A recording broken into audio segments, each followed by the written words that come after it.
সুপ্রিয় দর্শক, ট্রাস্ট ইসলামী life insurance limited নিবেদিত ব্যবসা বাণিজ্য নিয়ে জিটিভির সাপ্তাহিক আয়োজন বিজনেস এ টু জেডে স্বাগত জানাচ্ছি আমি রশিদ কামাল। দেশের চলমান আর্থিক খাতের যে সংকট, এই সংকট উত্তরণে কাজ করছে সরকার, এবং এই আর্থিক খাতের একটি গুরুত্বপূর্ণ বিভাগ হচ্ছে ইন্স্যুরেন্স। এ বিষয়ে আলোচনার জন্য আমাদের বিজনেস এ টু জেডে আলোচনায় উপস্থিত হয়েছেন যমুনা গ্রুপের সম্মানিত পরিচালক জনাব ABM শামসুল হাসান এবং পাইওনিয়ার ইন্স্যুরেন্স PLCর সম্মানিত প্রধান নির্বাহী কর্মকর্তা জনাব সৈয়দ শাহরিয়ার হাসান।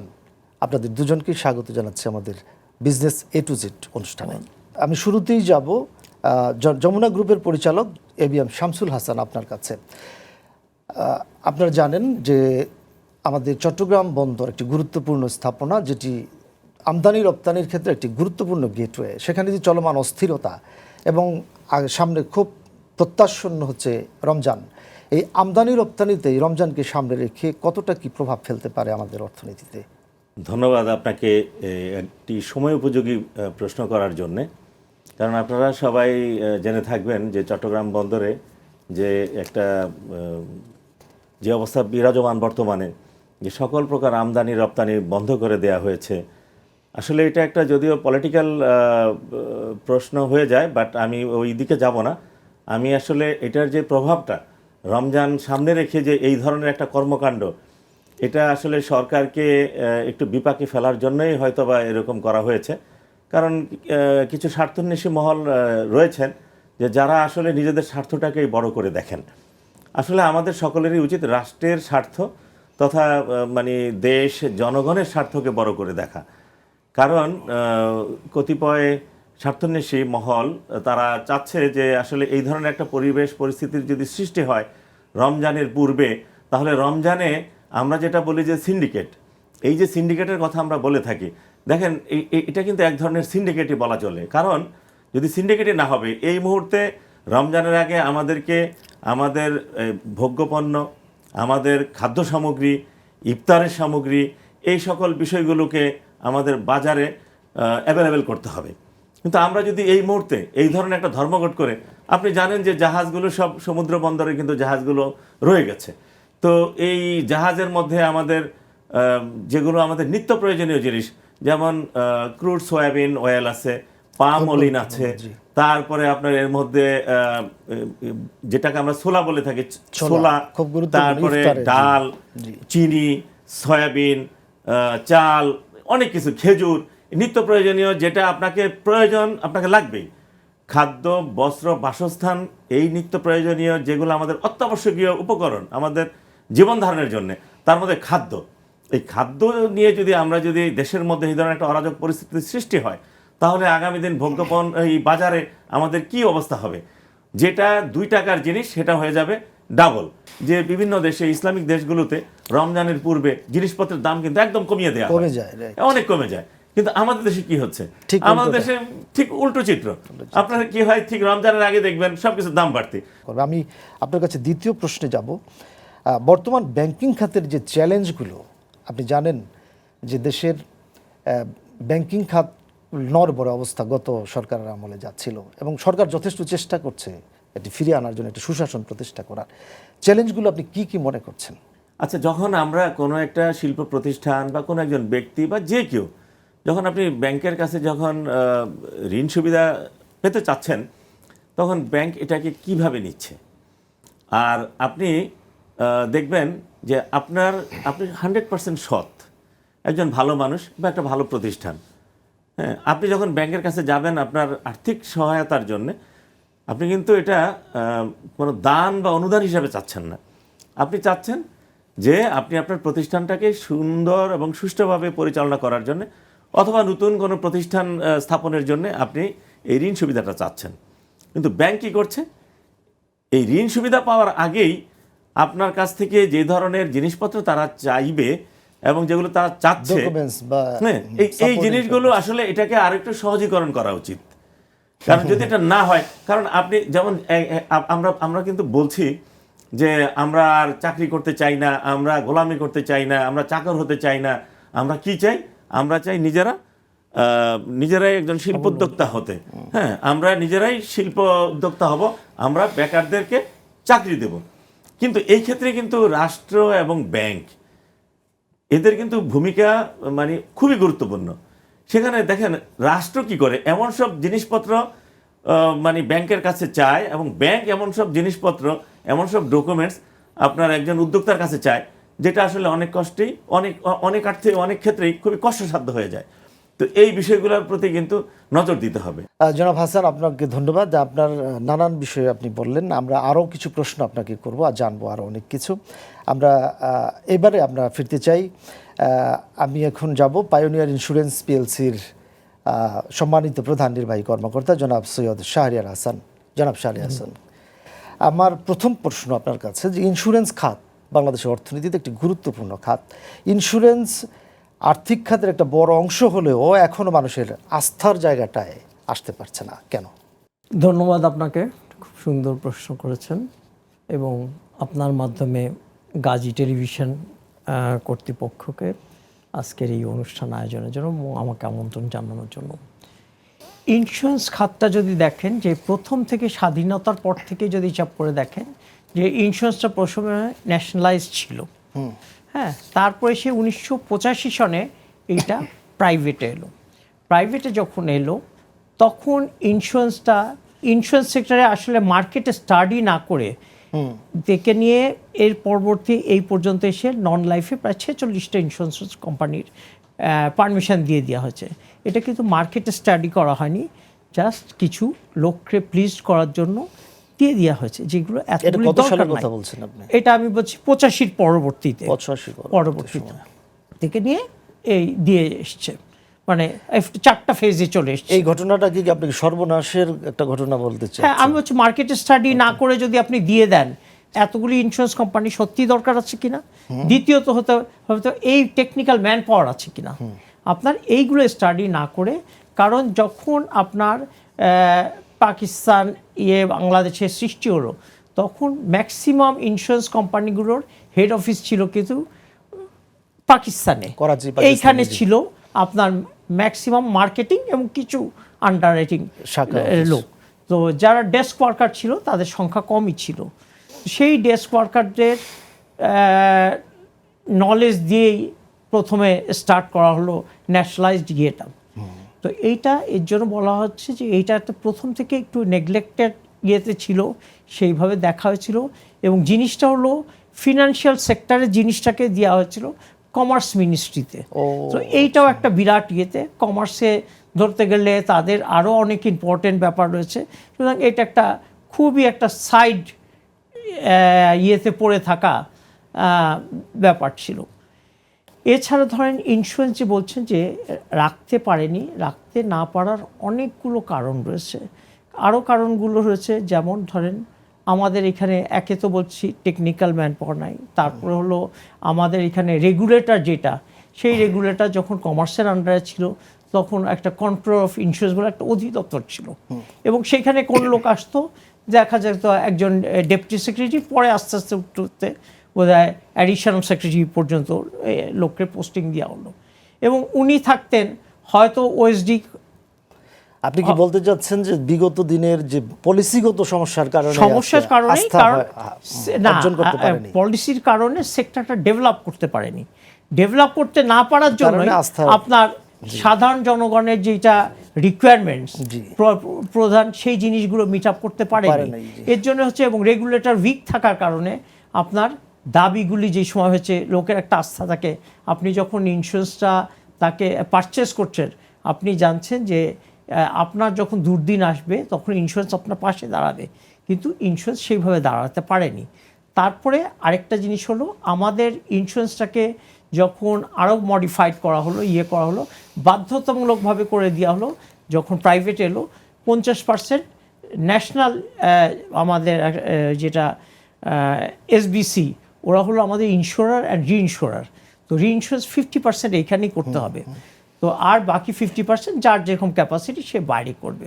এখন এরা রেগুলেটর সেরকম অতটা প্রম্পট না থাকার জন্য, কিংবা এই বিষয়ে অতটা দক্ষ না হওয়ার জন্য, নন প্রফেশনাল দ্বারা পরিচালিত হওয়ার জন্য আপনার এরা করছে প্রচুর ডিলে করছে ইন সেটেলমেন্ট অফ ক্লেমস, কারণ ক্লেমসটা সেটেল করেই লোকের আস্থা অর্জন করা যায়। এক্স্যাক্টলি তো সেইটা যখন করতে পারছে না, কারণ এরা চাইছে এত চেকলিস্টে একটা দাবি হলে এত বেশি তাদের পেপার রিকোয়ারমেন্টস, যেটা অন্যান্য আমি উন্নত। আমি এক একটু মিনিট একটা যোগ করি আপনার সাথে, সেটা হচ্ছে যে ক্লেমের যে ম্যাচুরিটির পরে যে গ্রাহক বা পলিসি হোল্ডার তার যে বেনিফিটস, দীর্ঘদিনের বেনিফিটসটা পাইলো, এই পাওয়ার ক্ষেত্রে যে ভোগান্তি, আমি নিজে একজন ভুক্তভোগী, আমি যেটা আমি দেখে আসছি আসছি। এতে। তো আমি বলছি এত বেশি চাইছি, ইন্স্যুরেন্স ইজ গ্লোবাল।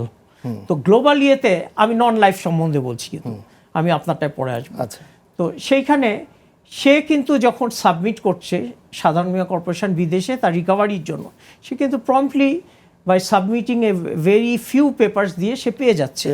হ্যাঁ, কিন্তু আমাদের এখানে ইয়ে হচ্ছে যে পড়েই থাকছে, তদবির না করলে, চেষ্টা না করলে এগুলো উঠছেই না সহজে। এবং এই বোর্ডেও যারা বসছে তারা খুব প্রফেশনাল কম, ম্যাক্সিমাম আসছে ব্যুরোক্রেসি থেকে এবং অন্যান্য। আর আপনি যেটা বলছেন লাইফের ক্ষেত্রে, লাইফের ক্ষেত্রেও বলবো আমি ডিসিপ্লিনের অভাব। কারণ আপনার এই লেগগুলোকে প্রপার ট্রেনিং না দিয়ে মার্কেটে ছেড়ে দেওয়া হচ্ছে, এবং এদেরকে বেতন কিভাবে দিবে, কিভাবে দিবে, কোনো কিছু প্ল্যান করা নাই। একটা পলিসি আনলো, বেতন পেলো, এরপরে দেখা যাচ্ছে আরেকটা পলিসির জন্য বললে তার সেরকম মার্কেটিং স্কিলও নাই, কিংবা এই পেশায় তার আগ্রহ নাই।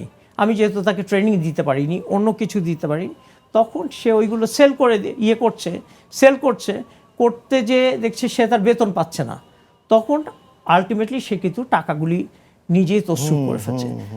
তারপর যখন ক্লেমটা হয়ে যাচ্ছে, তখন কোম্পানির কাছে গেলে কোম্পানি হচ্ছে তো প্রিমিয়াম রেগুলার পেমেন্ট করেনি, তো ওয়াই শুড আই পে। কিন্তু এখানে তারই রিপ্রেজেন্টেটিভ করে দিয়েছে। যদিও এখন একটা ভালো দিক হলো বর্তমান রেগুলেটর একটা অটোমেটেড সিস্টেম করেছে, যে যখনই পেমেন্ট হবে সেটা কোম্পানির head office as well as রেগুলেটরের কাছে রিপোর্টেড হয়ে যাবে।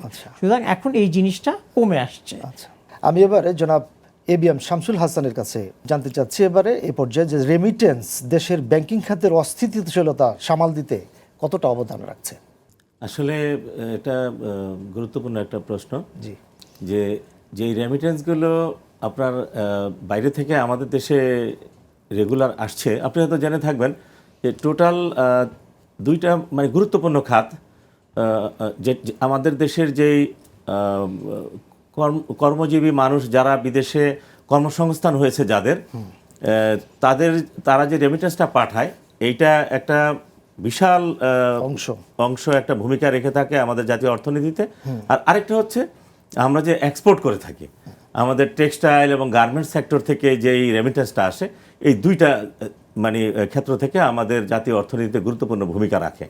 কিন্তু দেখা যাচ্ছে যে এই বাইরে যারা আমাদের এই কর্মসংস্থান, যারা কর্মজীবী মানুষ, যারা বাইরে থেকে মানে রেমিটেন্স যোদ্ধা যাদেরকে আমরা বলি, যারা যে রেমিটেন্স আর্ন করে থাকে, এদের প্রতি কিন্তু আমাদের একটা অবহেলার কমতি নেই। কারণ আপনি জেনে থাকবেন যে তারা আগে এয়ারপোর্টে আসলে তাদের সাথে যে ধরনের একটা ব্যবহার করা হতো, এটা আপনারা অনেকেই দেখেছেন। মাঝখানে এই গত 5ই আগস্টের পরে এই অন্তর্বর্তীকালীন সরকার আসার পরে কিছুটা উন্নতি হলো। এখন আবার দেখা যাচ্ছে কি যে আপনার ব্যাগ কেটে এটা সেটা সোনাদান, একটা লোক 17 বছর পরে দেশে আসলো, তার জিনিসপত্র সব এয়ারপোর্টেই লুট হয়ে গেল, লুট এবং ফ্লোরে গড়াগড়ি খাচ্ছে। এটা কিন্তু সারা মানে পৃথিবীর মানুষ দেখলো। আর এটা একটা বিষয়। আরেকটা বিষয় হচ্ছে যে আমরা যে বাইরে যে টেক্সটাইল এবং গার্মেন্ট যেগুলো আমাদের এক্সপোর্ট হয়ে থাকে, সেখান থেকে যে রেমিটেন্সটা আসে, এটা কিন্তু একটা গুরুত্বপূর্ণ ভূমিকা রাখে। এখন মূল বিষয় হচ্ছে যে যারা এই রেমিটেন্সটা আর্ন করে থাকে, দুইটা সেক্টর, গুরুত্বপূর্ণ সেক্টর। একটা হচ্ছে যারা আমাদের দেশের শ্রমজীবীরা যারা বাইরে থাকেন, রেমিটেন্স যোদ্ধারা, ওনারা, এবং এই শিল্পক্ষেত্রের যারা টেক্সটাইল এবং গার্মেন্টসের, এরা যে এটা কিন্তু ব্যাংকের জন্য একটা গুরুত্বপূর্ণ এবং অতি গুরুত্বপূর্ণ একটা বিষয়। কিন্তু আমাদের দেশের সরকারের এদের প্রতি যেই নেগলিজেন্স, এটা আসলে একদম উল্লেখ করার মতো। দেখেন, বিদেশে যখন বিদেশি কোনো একটা মিশন, দ্যাট ইজ এম্বাসি বলেন বা হাই কমিশন বলেন, তারা কিন্তু যখন আমাদের দেশে কাজ করে, তারা কিন্তু তাদের দেশের কোনো একটা কর্মচারীকে কেউ যদি কিছু বলে থাকে, সাথে সাথে হাই কমিশনে যদি এটা ইনফর্ম হয়, তারা কিন্তু ওই যে কোন কোম্পানি, কোন লোক, কে তাদেরকে কি বলল, এই বিষয়গুলো নিয়ে কিন্তু তারা কনসার্ন থাকে। আর আমাদের দেশের লোকজন, আমরা হাই কমিশনার বলেন বা অ্যাম্বাসেডার বলেন, যাদেরকে আমরা পাঠাই, ওনারা তখন একদম এত উচ্চ শ্রেণীতে উচ্চ মার্গীয় লোক হয়ে যায়, আমাদের দেশের সাধারণ জনগণ যারা রেমিটেন্স যোদ্ধা, fighter। এদেরকে গুরুত্বই দিচ্ছে না, এদেরকে ডাকছেও না, একটা চিঠি দিলে তারা সেটাকে পাত্তাই দিচ্ছে না। ঠিক একই অবস্থা এই যে বাইরে থেকে যে আমাদের বিদেশি এক্সপোর্টের এগেনস্টে যে রেমিটেন্সটা এসে থাকে, এই এই এই এই রেমিটেন্সটা আপনি আরও কীভাবে স্মুথ করা যায়। আমার যদি বাইরে একটা সমস্যা হয়, আমার দেশের এই এম্বাসি কিন্তু কোনো ভূমিকা রাখছে না। জি জনাব শামসুল হাসান, আমরা আবার আসবো আপনার কাছে। আমরা একটু ইন্স্যুরেন্স নিয়ে আরেকটা প্রশ্ন আপনার কাছে জিজ্ঞেস করতে চাই, যে ইন্স্যুরেন্স প্রতি আস্থা ফেরাতে সরকারের যে ভূমিকা, এই ভূমিকায় কি আপনি সন্তুষ্ট কিনা? এইটা ধরেন যারা সরকারের একক ইয়েতে হবে না, এটা যারা ইন্স্যুরেন্স প্রফেশনে রয়েছে তারা এবং সরকার যৌথভাবে মিলিত হয়ে কিছু স্টেপস নিলে অবশ্যই এইটা ইয়ে হবে। কারণ ইন্স্যুরেন্স ইকোনমিতে একটা বিরাট রোল প্লে করে। বলা হয় যে সরকারের ভূমিকাটা কি একটু স্পষ্ট করবেন? হ্যাঁ, সরকারের ভূমিকা হলো সরকার যদি আইনগুলোকে মানে যুগোপযোগী করে এবং ট্রান্সপারেন্সি তো আনতে হবে। ট্রান্সপারেন্সি আনতে গেলে আপনার অটোমেশন ইজ এ মাস্ট।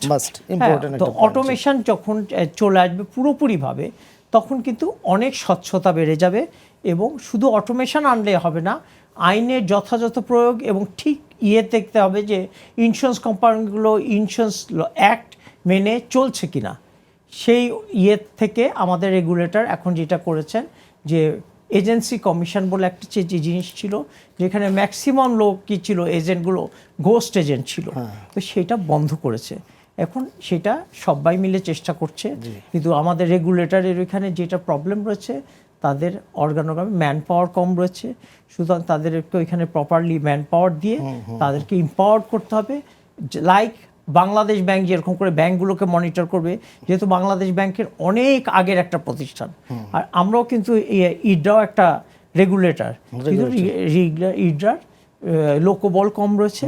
সুতরাং সেই লোকবলকে আরও বাড়িয়ে তাদেরকে প্রপার ট্রেনিং দিয়ে এই সেক্টরে ডিসিপ্লিন আনতে। ধন্যবাদ আপনাকে। আমি আবার ফিরছি আপনার কাছে। আমি একটু এবার এবিএম শামসুল হাসান সাহেবের কাছে যেতে চাই। সংক্ষেপে একটা প্রশ্ন উত্তর আশা করব। আমি ব্যাংকিং খাতে গ্রাহকের যে আস্থার সংকটটা তৈরি হয়েছে বিগত দিনে, আপনি 5টা ব্যাংকের যে গ্রাহকরা যে কান্নাকাটি বা বিভিন্ন অবস্থা, এই বিষয়টা ফেরানোর জন্য কি কি পদক্ষেপ নেওয়া জরুরি বলে মনে করছেন আপনি? আসলে এটা একটা খুবই একটা বার্নিং কোশ্চেন, বিকজ আপনারা তো সবাই জানেন যে 5টা ব্যাংক এটাকে মার্জ করে যে এই ব্যবস্থাটা নেওয়া হচ্ছে, এইটার সিচুয়েশনটা, এই ধরনের পরিস্থিতি কেন হলো, এই ধরনের আমাদেরকে আগে জানতে হবে যে এই পরিস্থিতিটা কেন হলো। মানুষের এবং গ্রাহকের আস্থা ফেরানোর জন্য এখন কি করা দরকার। আমি তো আস্থায় তখন ফিরব যখন আমি আগে যারা বিনিয়োগ করেছেন ব্যাংকে, তাদের বিনিয়োগগুলা তারা যদি আগে তাদের টাকাটা যদি তারা পেয়ে থাকে, ঠিকমতো যদি তারা পায়, তাহলে কি হবে, নতুন বিনিয়োগকারীরা আবার উৎসাহিত হবেন এখানে। তবে হ্যাঁ, এখন অনেকেই তাদের বিনিয়োগ আবার করতে চাচ্ছেন, কিন্তু আগের বিনিয়োগ আপনি দেখেন যে, আমি ব্যাংকের নামগুলো বলবো না, তারপরে বলে থাকি যে না, বলেই দেই যে SIBL বলেন বা ইউনিয়ন ব্যাংক বলেন বা ফার্স্ট সিকিউরিটি ইসলামী ব্যাংক বলেন, এরা যে অবস্থাটা সৃষ্টি করেছে, টাকাগুলো কোথায় দিল? আমার যেমন একটু আগে আপনি যে প্রশ্নটা আমাকে করেছিলেন যে নাম সর্বস্ব কোম্পানি, আপনার কোনো কোম্পানি নেই, কোনো কিছু নেই, আমি আপনাকে টাকা দিয়ে দিচ্ছি। আমি যে টাকা দিব তার একটা, আমাকে যখন আপনি কোনো একটা মানে দুর্বল একটা প্রতিষ্ঠানকে আপনি টাকা দিচ্ছেন, তাকে কিন্তু আপনি জোর করে টাকাটা আপনি আদায় করতে পারছেন। কিন্তু যখন আপনি কোনো একটা সবল পার্টিকে, তার কোনো আসলে টাকা পাওয়ার যোগ্যতাই নাই, শুধু আছে কি হাম্বিতম্বি, আপনি এরকম একটা পার্টিকে যদি টাকা দিয়ে দেন, হ্যাঁ, তাহলে কি হবে, সেই টাকাটা ফেরত পেতে আপনাকে কষ্ট হবে। এই মুহূর্তে দরকার হচ্ছে যে সমস্ত ছোট ছোট গ্রাহকরা টাকা জমা রেখেছিলেন ব্যাংকের কাছে, তাদের টাকাগুলো কাকে ফেরত দেওয়া। ফেরত দেওয়ার কোনো প্রক্রিয়ার মধ্যে কি ঢুকতে পেরেছি আমরা? হ্যাঁ, না, ফেরত দেওয়ার একটা প্রক্রিয়া, যেটা বাংলাদেশ ব্যাংক, তো আপনারা নিজেরাও জানেন যে বাংলাদেশ ব্যাংক এই ফেরত দেওয়ার জন্য বলছেন। ওই ব্যাংকগুলো আসলে তারাও চেষ্টা এখন শুরু হয়েছে। ওই ছোট ছোট কিছু টাকা, যেমন আগে তো কোনো টাকাই দিত না, এখন তো মনে করেন আপনি হয়তো 2000, 20,000, 50,000, 1 লাখ, 2 লাখ, 5 লাখ করে একটা চেক দিলে সেটা এখন অনার করা হচ্ছে। কিন্তু কিছুদিন আগেও কিন্তু সেটা করা হয় নাই। তো আস্থা মোটামুটি মানুষের ফিরে আসছে। এটা একটা সরকারের একটা খুবই গুরুত্বপূর্ণ একটা কাজ, যে হ্যাঁ, মানুষের আস্থা আবার খুবই ব্যাংকের থেকে দরকার। ফেরত এবং আসছে। আমরা ধন্যবাদ আপনাকে। আমরা সর্বশেষবার যেতে চাই জনাব সৈয়দ শাহরিয়ার হাসান, আপনার কাছে শেষে যদি বলেন যে আমাদের দেশে ইন্স্যুরেন্স সেক্টর কিভাবে ঘুরে দাঁড়াতে পারে, তার জন্য যে সার্বিকভাবে সংক্ষেপে যদি কিছু বলেন আপনি, মোটা দাগে। ওটা তাকে বলাতে, কারণ ইন্স্যুরেন্স একটা খুবই আমাদের দেশের সম্ভাবনাময় খাত, সেক্টর। sector। এখানে প্রচুর জিনিস রয়েছে, আনকাভার্ড রয়েছে ইয়েতে। এবং ইন্স্যুরেন্সকে বলা হয় যে highest mobilisation and fund from internal resources, highest resource হিসাবে। তাহলে আমার বৈদেশিক ঋণের উপরে কিংবা ইয়ের উপরে, ডেভেলপমেন্ট ওয়ার্কের উপরে বাইরের উপর নির্ভরশীলতা কমিয়ে দিচ্ছে। আচ্ছা, এখন এই খাতটাকে যদি আপনি ইয়ে করতে চান, প্রপার রুলস রেগুলেশনসগুলো ফর্ম করতে হবে, জনগণের আস্থা ফিরিয়ে আনতে হবে। আর আরেকটা জিনিস হচ্ছে, ইন্স্যুরেন্স কিন্তু কোনো সময় insurance is never purchase, it is always sold. সেই জন্য দক্ষ মানে বিমা কর্মী তৈরি করতে হবে। পৃথিবীর ভিতরে 4টা দেশ রয়েছে, আফগানিস্তানকে নিয়ে 4টা দেশ রয়েছে, বাংলাদেশ তার ভিতরে অন্যতম, যেখানে ইন্স্যুরেন্স বাধ্যতামূলক না।